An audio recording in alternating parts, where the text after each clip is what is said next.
Selamat sore teman-teman media sekalian. Jadi kami dari Dewan Ekonomi Nasional baru saja diterima oleh Bapak Presiden dengan agenda utama adalah memberikan laporan dan hasil rekomendasi dari Dewan Ekonomi Nasional terkait bagaimana sikap Indonesia dalam menghadapi pemerintahan Trump yang baru ini.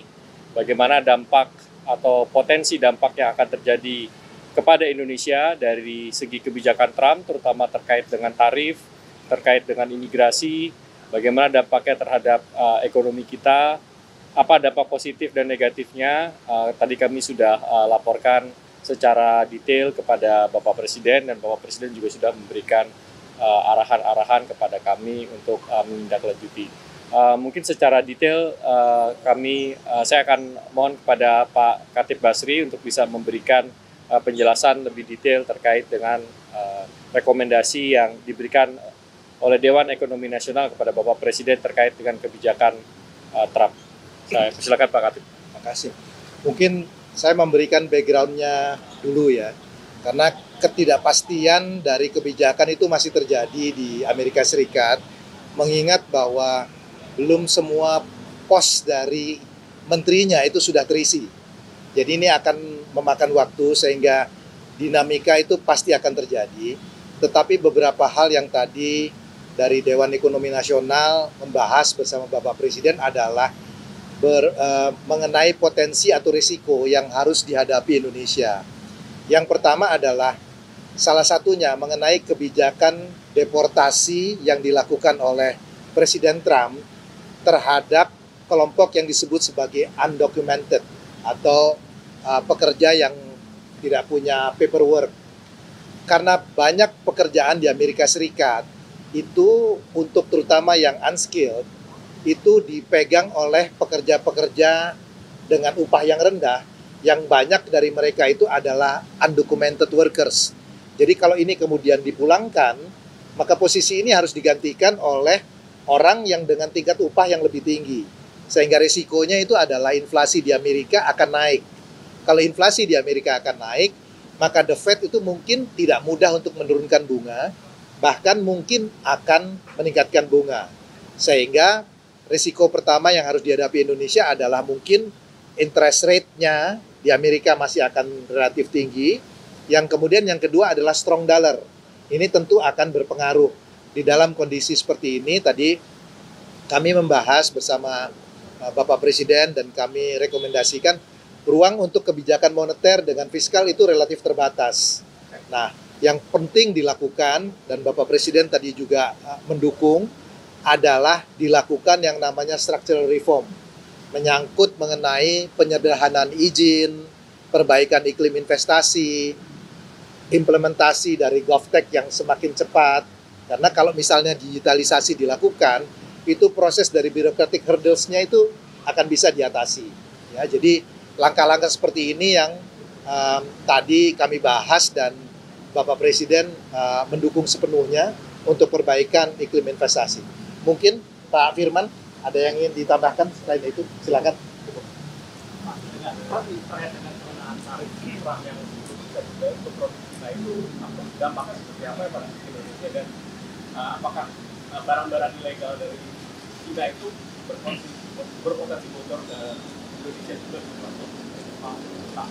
Sejauh ini penerapan tarif terhadap Indonesia belum dilakukan, ya. Mereka masih terbatas pada Cina 10%, itu pun belum seketika, kepada Kanada dan Meksiko. Tetapi kita harus melihatnya agak lebih general karena begini. Dengan penerapan tarif 10% terhadap Cina dan juga ada trade war antara Amerika dengan Cina, itu bukan tidak mungkin basis produksi akan berpindah dari Cina ke negara-negara yang tidak dikenakan impor tarif. Salah satunya Indonesia. Nah, tentu Indonesia harus bisa memanfaatkan kesempatan dari relokasi ini. Itulah yang tadi kami sampaikan kepada Bapak Presiden, pentingnya untuk perbaikan iklim investasi, konsistensi dari kebijakan, kepastian usaha. Karena kalau ini yang terjadi, maka posisi Indonesia sebetulnya bisa diuntungkan. Ya, karena ada relokasi dari basis produksi dari Cina kepada Vietnam, dan mungkin kalau Vietnam nanti terlalu penuh akan lari kepada Indonesia. Jadi ada semacam simulasi yang dilakukan dari perhitungannya itu menguntungkan Indonesia, tetapi syaratnya adalah bahwa kita harus melakukan reform. Tanpa itu kita belum bisa mendapatkan manfaatnya. Mungkin itu ya. Kemungkinan ya peluang besar untuk kan tadi kaitannya sama investasi berarti PLN. Betul. Bisa berpotensi masuk. Sektornya mana juga yang berpotensi apakah dari manufaktur saja atau Saya kira semua sektor yang oleh Amerika dikenakan tarif, dia akan cari. Karena Anda bayangkan aja, kalau 10% itu kan margin Anda 10% berbeda kan. Kalau dinaikkan lebih tinggi lagi, dia akan cari basis yang paling murah.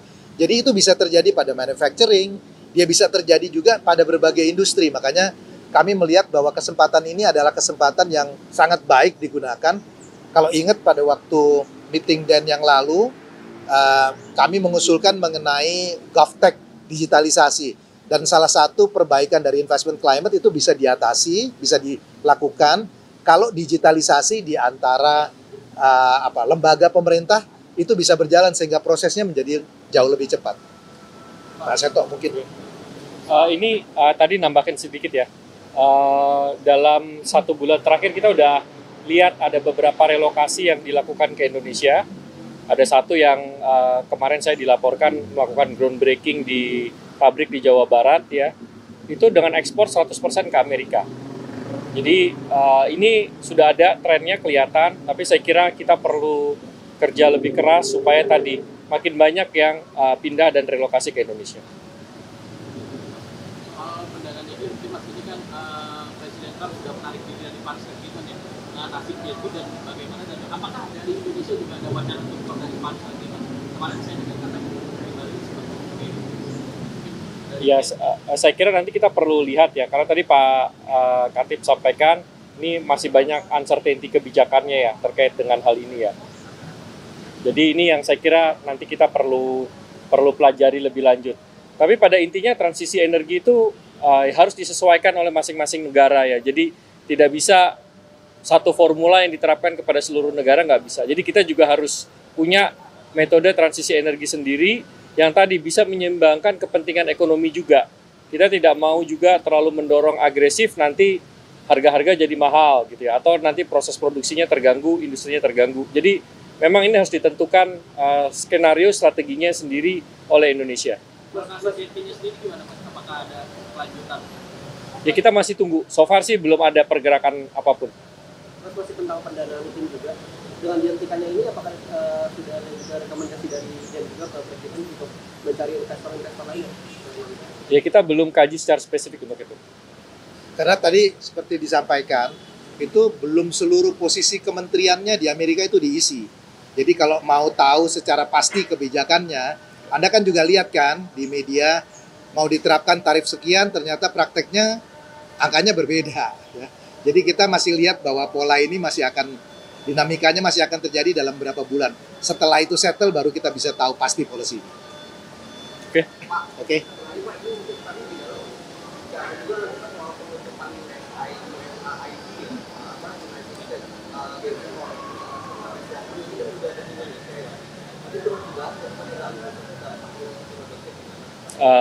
Enggak spesifik. Karena saya kira kan itu kebijakan internal pemerintah Amerika ya. Oke. Makasih ya. Terima kasih ya.